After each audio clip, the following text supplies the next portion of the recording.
What is up, everybody? Well, we are nearly a week into the new year, but we still got to wrap up all of the rankings of 2023, and I did a ranking of every single month's releases from January all the way through to the end, and now we got to cap it off with December, for which I was able to see actually 12 brand new releases. Now, if you have not already seen, I have my top 10 worst, my top 10 best, my most surprising and disappointing. I've ranked all the comic book films. I've ranked all the horror films of 2023. And the only one that we still have left coming down the pipe is my big fat ass ranking of every single movie that I've seen in 2023, of which right now I'm at 120. Might be at 121 or 122 by the time that video comes out. Coming in at number 12, the worst movie of the month was Don't Suck. This is a movie that kind of floated under the radar. I only knew about it because I saw Jamie Kennedy, who is one of the stars of the movie, advertising the shit out of it on Twitter. And it's essentially Jamie Kennedy and Matt Rife teaming up for like a buddy road movie where Jamie Kennedy's this successful stand-up comedian. Matt Rife is this up-and-coming comedian who also happens to be a vampire, and he's absolutely terrible at comedy. And, you know, you've heard me say multiple times on this channel that I just feel like comedy is dying, if not dead, when it comes to mainstream movie making. I feel like we've become so ultra sensitive as a society that people that make movies are just petrified to really push the envelope with comedy. They're petrified to do any kind of risky jokes, which is what makes jokes funny. And so I really struggle to get through comedies nowadays, and it's probably been a good 7 or 8 years before one has genuinely made me laugh. And the only people that really make me laugh anymore are stand-up comedians who don't give a fuck and you can't cancel, and they want to push the envelope. So I was hoping, since this movie was based around stand-up comedy and it stars some very funny people, that it would at least be entertaining. And this thing was atrocious. And it sucks to say that because I like everybody that's involved and I was rooting for it, but it's painfully unfunny. I don't really understand how these people even signed on to this script. There's a bunch of other stand-up comedians that pop up in like cameos and stuff. I don't understand how they're there. I mean, when you have people that are genuinely funny and you're reading the script here, I don't know how they don't go, no, this sounds dreadful.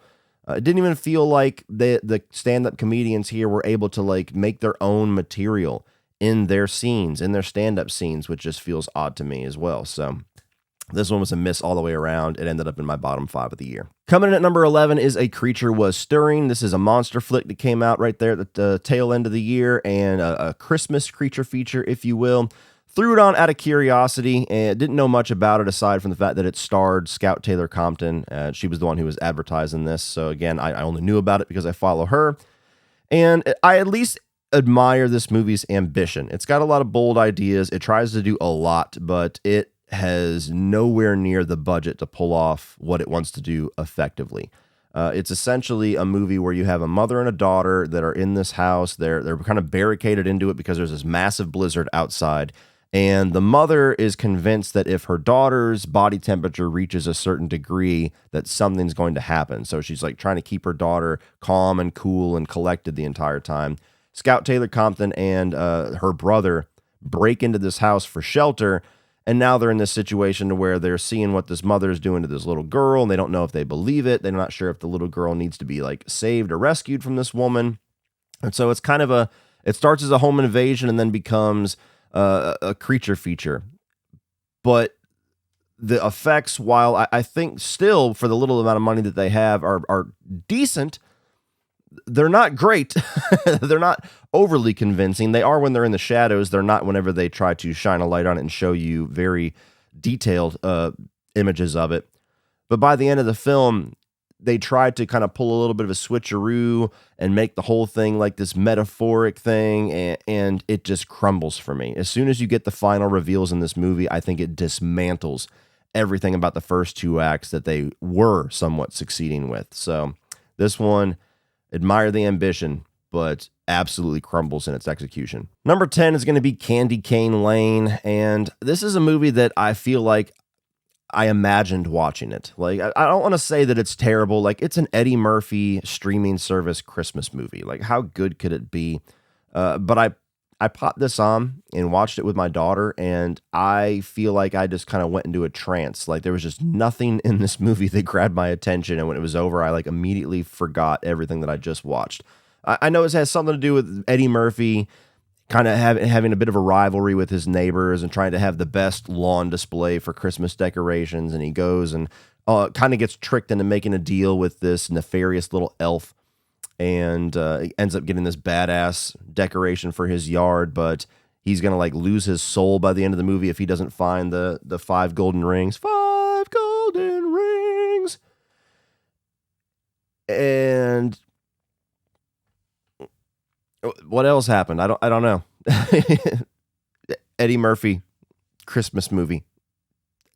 That's it. Number 9 is going to be Silent Night, the new John Woo American action film. And this was one of the more disappointing movies of the year because I love Joel Kinnaman. I like a lot of classic John Woo American films like Face Off and Broken Arrow and all that. I even enjoy Mission Impossible 2. Paycheck's really underrated. So I was curious what he was going to do, making this big, hopefully triumphant return to American action films. And you have a guy here who his son gets killed by like a gang shooting, and he is also shot in the throat, so he can't talk anymore. And the movie is kind of chronicling the next year of his life where he's building himself up and training and everything to go and take out these gang members for revenge. And there's moments of decent action, but it's action that it still pales in comparison to the best action of the year. When you have things like John Wick Chapter 4 and Mission Impossible Dead Reckoning and Extraction 2, this movie feels like a big nothing burger in compared to all of that.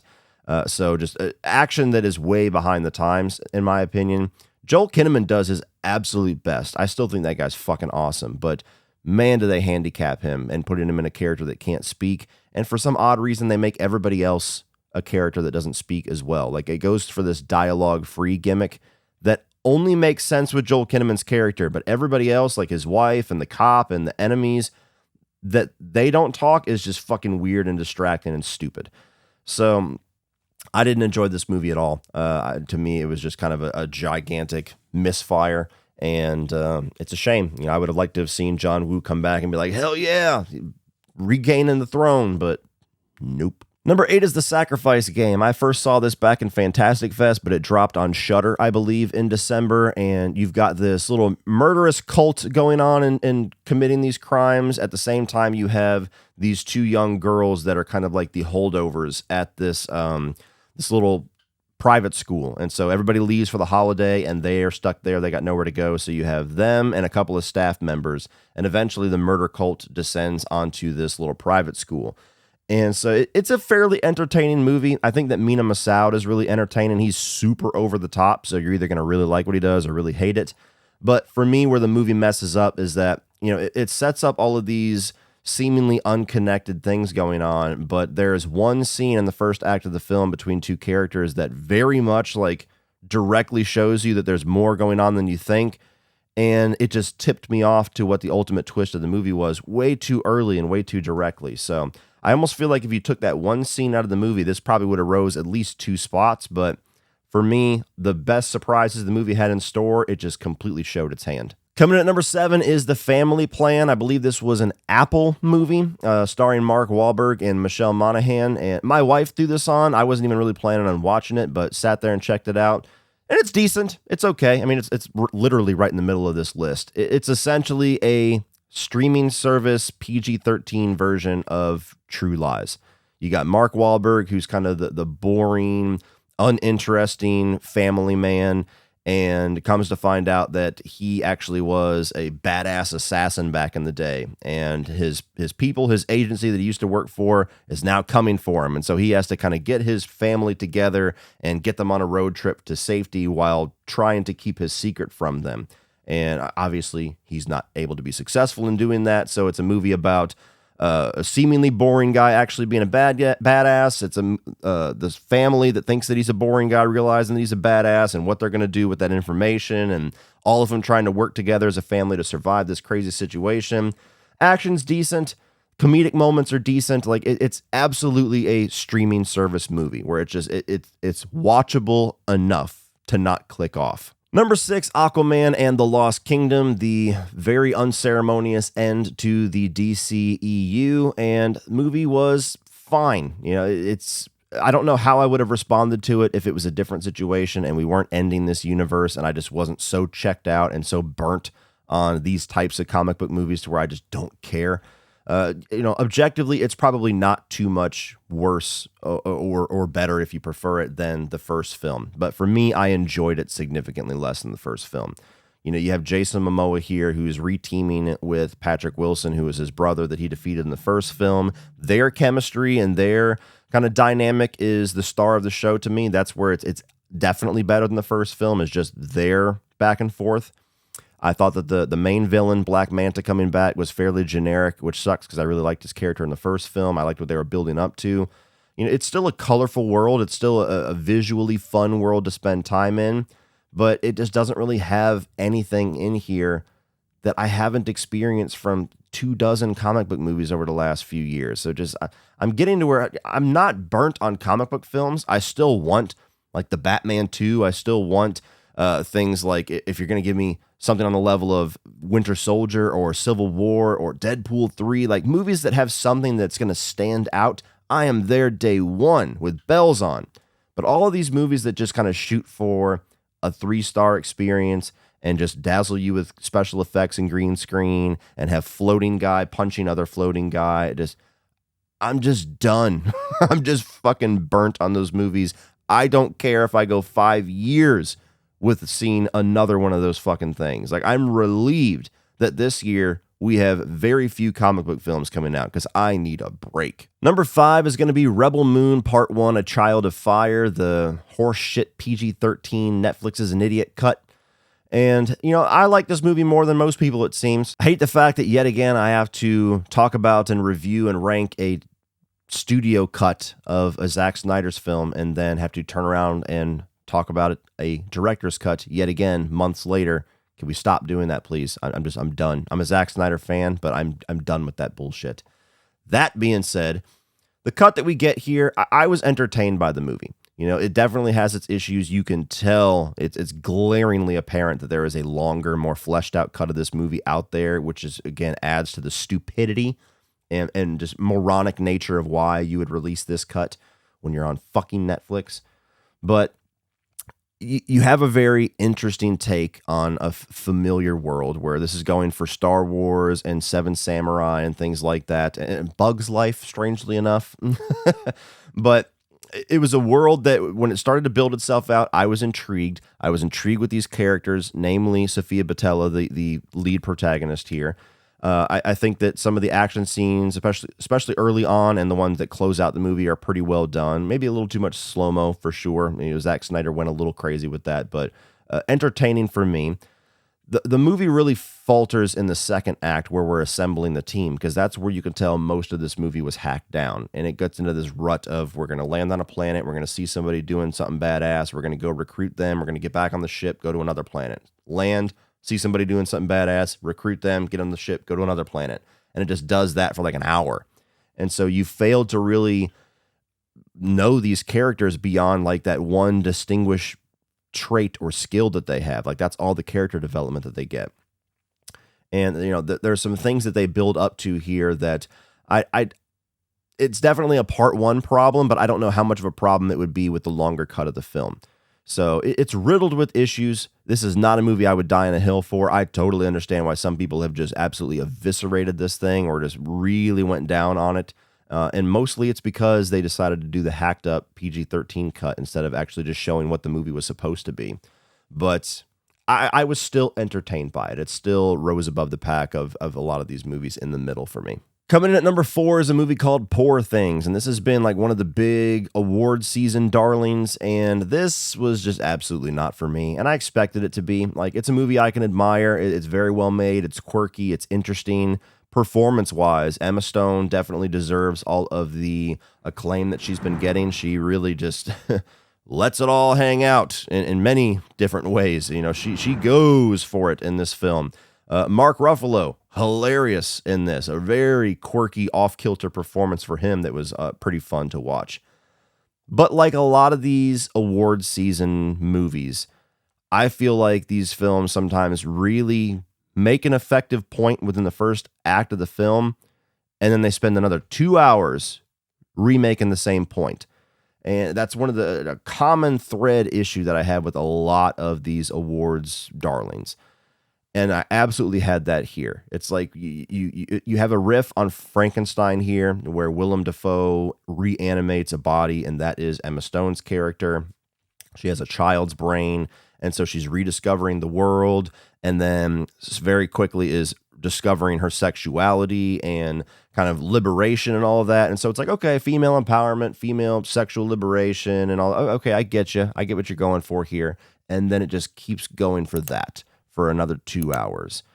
And it was just too much for me. It was just too fucking weird. There's this weird elements in here that I still don't understand what the point was, like Willem Dafoe burping up these bubbles and stuff. There's sometimes it feels like there's things put into movies like this that are going for just being odd, that are just there for the sake of being odd.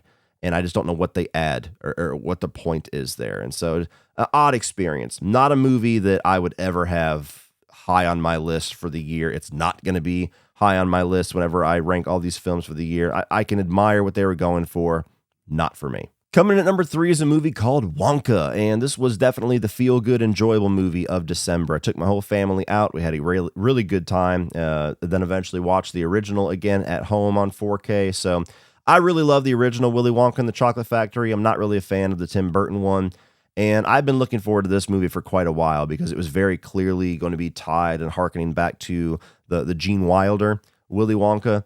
And this is just a really fun, charming experience. You know, it's a musical, which I'm not really a fan of musicals. In fact, Willy Wonka and the Chocolate Factory is the only one that I would say I've ever liked or loved. So a few too many musical numbers for my own personal taste here, but the songs were all pretty good. I enjoyed Timothée Chalamet's take on this character. I think that he did his own thing with it while definitely nailing some of those Gene Wilder elements that I missed. The characters were fun. Vividly, just a very fun world to be in with the effects and the chocolate factory and the whimsical magic and everything. The villains I felt let me down a little bit. They're a little bit too basic for a movie like this. It's kind of a wash, rinse, repeat motivation. Like we've seen it all before. So I kind of wanted to see that fleshed out a bit more. Maybe if they do a sequel, they will. I would assume these characters would come back as his rivals.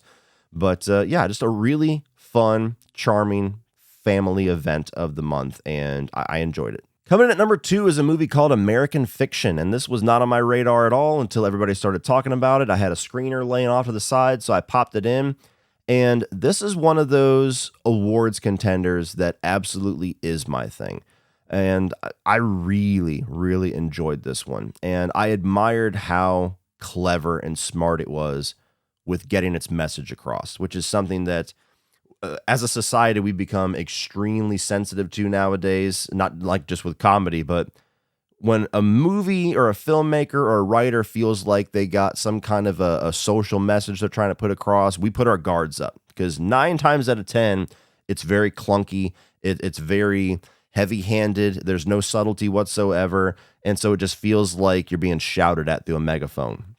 This is a movie that has something to say that's very socially relevant and very valid, but it does it in such a smart and clever and funny way that is the way that you can actually get a message out there and get people to think about it and talk about it and discuss it. Use this as a model, filmmakers. If you have a message you're trying to get out, do it like American Fiction.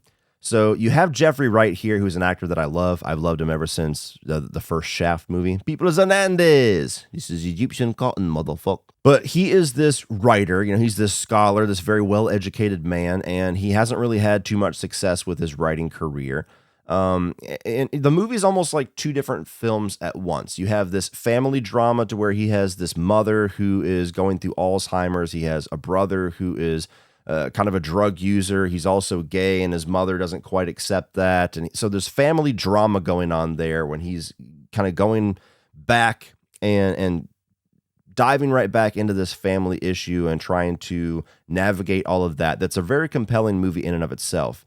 But then you have this other plot going on to where he's very frustrated with how media and literature and society as a whole keeps viewing African-American stories and African-American heritage and how it's pretty much all about like gangster stuff. Like there's a scene where he's watching TV and it's just like it's almost like a marathon of black movies, and it's all things like Boys in the Hood and Menace to Society. It's all crime. It's all people getting shot and all of that stuff. And he's very frustrated that that's the only form of black storytelling that seems to be accepted and valued. And so out of frustration, he writes this novel like out of spite that is so offensively, ridiculously over the top, like gangster fiction. And he puts it out there as just like a fuck you, and it becomes this wild craze. Everybody loves it. It's getting critical acclaims. And so he's trying to navigate that as well. And so it does a really good job at making this communication about how black media and black stories are handled, and how you'll have certain white people that are trying to like put on the facade of propping up black media and black voices and black stories, while at the same time like stifling the actual black voices and just say, oh no, this story is actually the good one. And you see shit like that all the time online with like these, you know, social warriors where they're trying to like step in and argue for somebody that they are very much have no clue how that person thinks or feels. Like it's just very profound with the way that it did it, and it's very, very funny. All the stuff on the family side is very dramatic and heartwarming. All the stuff on the novel side was very entertaining and pretty hilarious at times. So by the end of it, this was just a really entertaining movie that deserves awards consideration because it's very well made, very well acted, very smartly written. It would be my pick for like best screenplay. But what I appreciated the most about it was going for a very profound message and doing it in the most entertaining and creative and clever way that I've seen in a very long time. But coming in at number one for me, which ended up being my number one film of the year, is The Ironclaw. And this is a movie that, just like with American Fiction, wasn't necessarily on my radar until I started to see all the buzz about it. Definitely an interesting story, so I think I probably would have seen this anyway without all the buzz. But you have the true life story of the Von Erich wrestling family here, which I'm not a wrestling fan. I've never heard of this family before, so that was also kind of an added value here. Getting educated on real world events and true stories that I had no idea of, especially one as captivating as this. And it's just a very tragic family drama. You have this wrestling family, this patriarch of Fritz Von Erich that puts all of his hopes and dreams on his sons and is trying to make them be the new world heavyweight champion. And it's about the good of family, the bad of family. The good of family in the strength of brotherhood and the love that these brothers have for each other and taking care of each other and building each other up. And the bad of family in how just horrible this father is at treating his sons like just these pawns to get what he could never achieve, and almost not even viewing them as human beings, and putting them through absolute hell and putting all his hopes and dreams on them that literally and figuratively just kills them. And so this is a movie that's extremely well acted. Zac Efron should get some awards consideration. If he doesn't, then I don't know what the fuck those people are smoking. Jeremy Allen White does an incredible job too. Even Holton McElhaney, who plays Fritz, the patriarch of the family, does an incredible job at being a guy you hate. It's got really, really potent emotional storytelling. By the end of the film, you're literally just in shambles.